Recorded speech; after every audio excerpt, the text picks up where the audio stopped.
Hey everybody, it's time for the final program in the Tacitus series, Tacitus Forma, 3 times a week, full body, conjugate power building.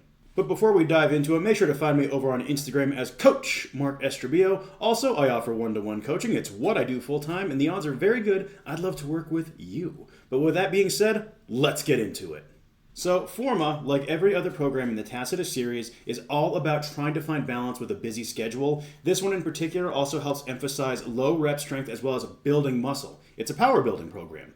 With that being said, it's not meant to be one that you would use to peak for a competition. I think this would be a really good off-season program, or if you're just someone who likes lifting heavy while still looking to improve overall body composition, this would be a really solid option.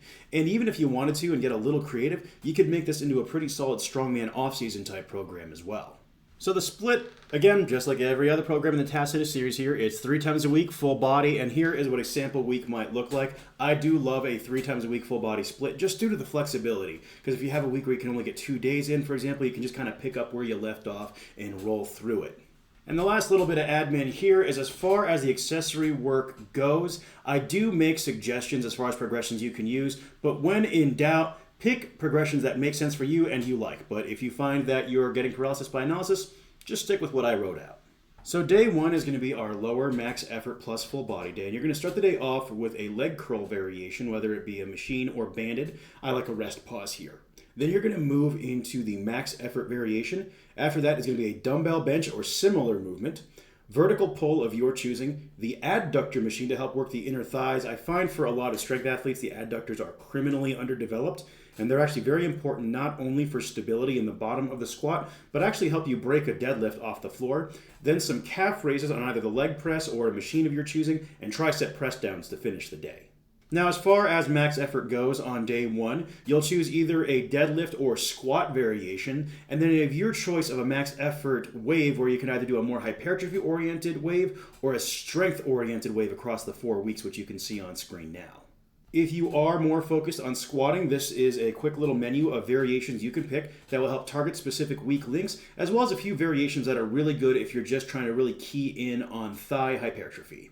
Conversely, if you're focusing more on deadlifts, same thing here with a few options available for you. Now you will note, if you're doing max effort RDLs or good mornings, I want you using the hypertrophy wave just because something like a 2-rep max RDL or good morning can be a bit challenging for a lot of people to set up correctly, and a little bit more time spent with these variations in terms of repetition is really beneficial for building a strong, resilient posterior chain.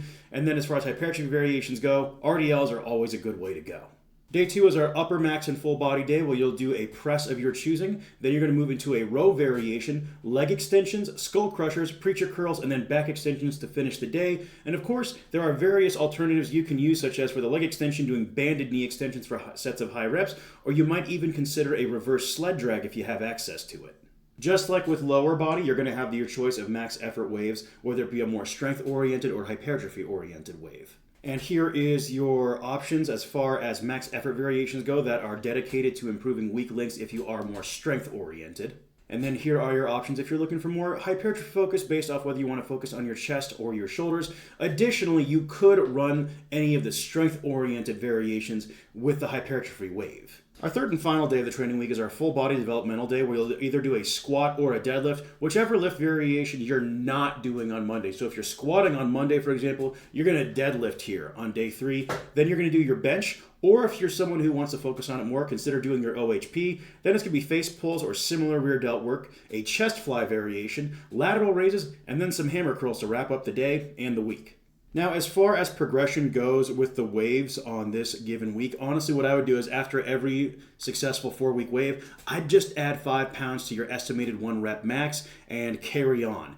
Because the idea with this is you're going to build your limit strength using the variations, and then you could certainly run a wave of max effort with your main lift every now and again, but I wouldn't do it too often because the entire idea with Conjugate is using smart variations that help improve weak links or bad behaviors on the main lift. Now here's what those 4-week waves look like for each lift. One thing worth mentioning, I feel, is that the squat is going to be trained with the highest average intensity. And the reason why I do this is I personally find if I consistently stay sub 80% for an extended period of time in the squat, I lose my nerve getting underneath the bar. Additionally, with our pressing wave, whether it be the bench or overhead, there's a heavier top set there just to help you stay used to the loads. And then you're going to do some lighter back off sets, which are almost like speed work. And then the deadlift is kept relatively lower intensity versus the other two because I find that this movement does tend to fatigue the most, as it is the heaviest of the three on average. Again, you'd only run either the squat or the deadlift on this day. You wouldn't do both.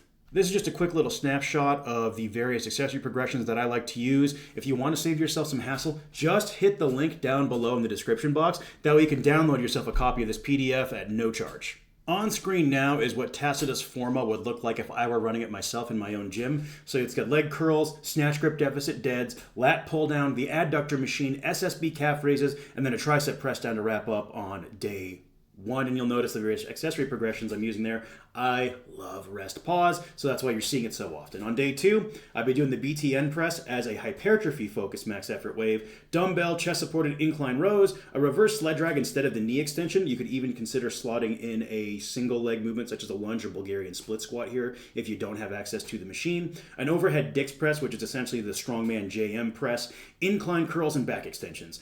Then on day 3, squat, bench, some face pulls, chest flies, Lou raises, and the good old dumbbell hammer curl. So this would make for a really good cohesive training week. Everything gets hit at least twice a week. That way we're maximizing our opportunities while running a more condensed training schedule. So that wraps it all up. Thanks so much for watching. Again, if you want to get yourself a copy of Tacitus Forma, just hit the description box down below so you can grab one absolutely free. I appreciate you folks, and this wraps up the entire Tacitus Conjugate series. 3 times a week, full body conjugate for all sorts of styles of training and all sorts of goals. I hope you folks have enjoyed these. I hope you find some value from these ebooks. And as always, your comments and likes are really appreciated. If you have any questions, hit me down below in the description or the comment section. The best comments and questions are ones I will turn into topic videos down the road. That's all I got for you. Have a good one.